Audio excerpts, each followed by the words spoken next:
Okay, this is a quick home inspection overview of unit 25. So we start right here on the outside. We see the driveway is cracked here. And then we have the brushes here that will be suggested to be cut back because they would invite termites. As a matter of fact, we do have some termites tubes underneath here. I got underneath the crawl space and I put the water on. I'll show you a little bit how it looks in there. I put the water on and make sure there's nothing leaking. There's nothing leaking. And make sure that is fastened, and it is fastened here, hurricane straps. And there's some termite tubes coming up on the support. Might see one all the way at the end over there, coming up on that one, and in another location up there. So basically that's it. But overall, underneath the crawl space looks pretty clean, and there's no problem with drainage or anything with the water supply. Going around here, this is the shed. You can see a little bit of termite damage right here. Termite damage on this wood. Again, it's an exterior shed. It is not inside your house. It is recommended that the gutters could be cleaned. There's a buildup up there.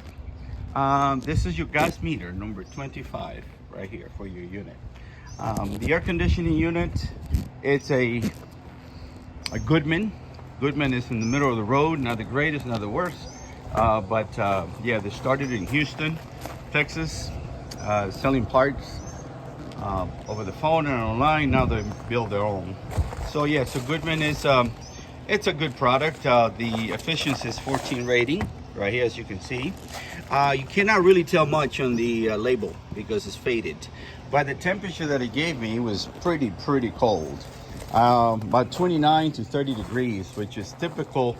If you consider freezing point, it's 32. So it gave me really good temperature. So that's a good unit. It's a compact unit. It's a heat pump, so it'll give you heat and air conditioning. So I go back here. I'll show you where to shut off the water in the event that you have a problem inside. This is the main water supply. You shut it off here. There is more traces again of termites. Termites damage right here. Termites are like ants, and if you live in Arizona, they say half of the houses have termites and the other half will have termites. So you basically poison the perimeter, and then they eat the dead ones, bring it to the queen, and they die. If it was in the Midwest or the East Coast, where it's really humid, or even in some places in California by the ocean, then you have to put a tent or a tarp around the house and fog the house. But you don't need to do that here in Arizona. We just poison the perimeter. There will be a treatment to kill them. Treatment is like from Action Termites, and I think it might be $5.95. At any rate, so the treatment is once a year, once every 3 years, or once every 5 years, depending on the chemical.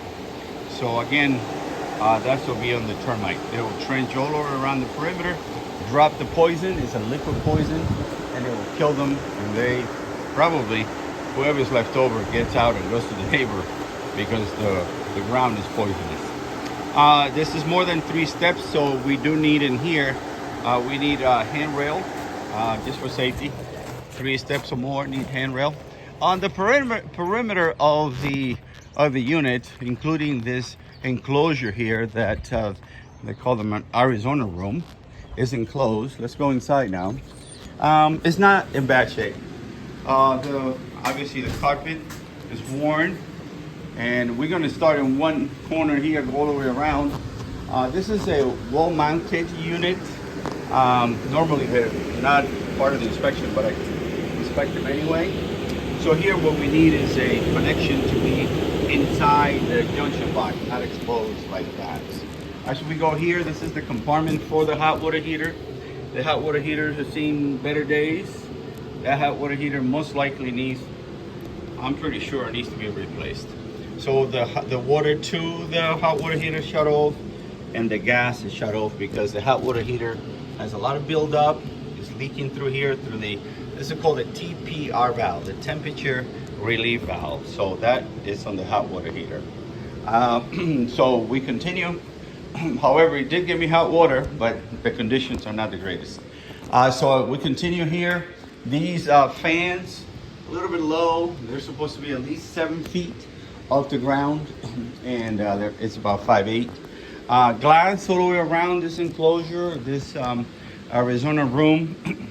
Normally you would look for a seal here that it would say tempered glass. However, this could be window glass, but not sure. But they do not have the seal, so it's something to keep in mind. They're not cracked, they're not broken, but they usually have a seal. But remember, it's an older home. So again, the ceilings, fans, a little bit on the low side. I go all the way around, and then I come back to the same spot. Couple things in here. This is supposed to be GFCI protected. GFCI stands for ground fault circuit interrupter. Just anything closed in 6 feet has to be GFCI. I checked the appliances in here. Your gas is a gas operator appliance. I checked inside the stove. It's in pretty good shape, pretty clean. It has an anti-tipping bracket. It does have the lights and the fans work, which is remarkable for an older home. So that's a good thing. All right, as we go around, we'll take you here into the bathroom. And the bathroom also needs a GFCI. So GFCI here, close to the water. But if he trips, then the breaker goes off over here. So the breaker goes right here, right behind the master bedroom door. And I open this up, this sub panel, and then I look inside to make sure that there's nothing burnt or any double wire, double tap. Again, this is the condition of the carpet. It could either be cleaned or replaced. The rest of the flooring is not in bad shape. It looks like here they used to have a swamp cooler or some sort. It doesn't have a door. This is recommended to be inside a junction box. It's gonna look like something like this. Those junction boxes are like $2 to $3 at Home Depot. Those. The last thing would be here. There was no leaks or no corrosion on the supply valves, but there's a little corrosion in one of the drain lines in the master bathroom, but you will see that in the reports. There's a little bit of corrosion here, not a lot built up. We do need a shut-off valves in here. They need what they call quarter-turn shut-off valves, and usually that's in the event that something happens, you need to shut it off. So it's missing that. All right, I'm gonna shut off this fan here. Shut off the light. Okay. All right, here goes the fan, and here goes the lights. Okay, so basically, conclusion. The conclusion is the roof is in good shape. It looks like they're putting a new sealant on it. The rest of the perimeter of the space is in good shape. The windows are closing and opening, and they seem to be strapped downstairs in the crawl space. We do have termites. Signs of termites would be termite tubes and some termite damage in the shed. No termite damage inside the unit here. Basically, that's on the structure. Electrical part, we just need some GFCIs, and we also need some junction boxes for electrical wires that are exposed.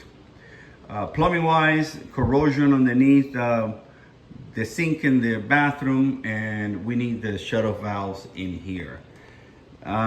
AC wise, you get your AC from the floor because your ductwork is in the crawl space. Doesn't come from the top. That used to be from the swamp cooler.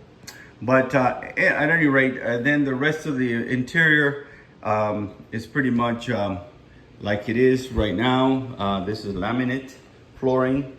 Most of the laminate flooring nowadays are fiberglass, not the wood that it will get wet and warps up. This one seems to be the newer laminate. The carpets might need some TLC and tender love and care. We might need a door here on this cabinet. It could be converted into a pantry. And that's basically it. I'll send you the report and I'll send you the video. And if you have any questions, you give me a call. Thanks.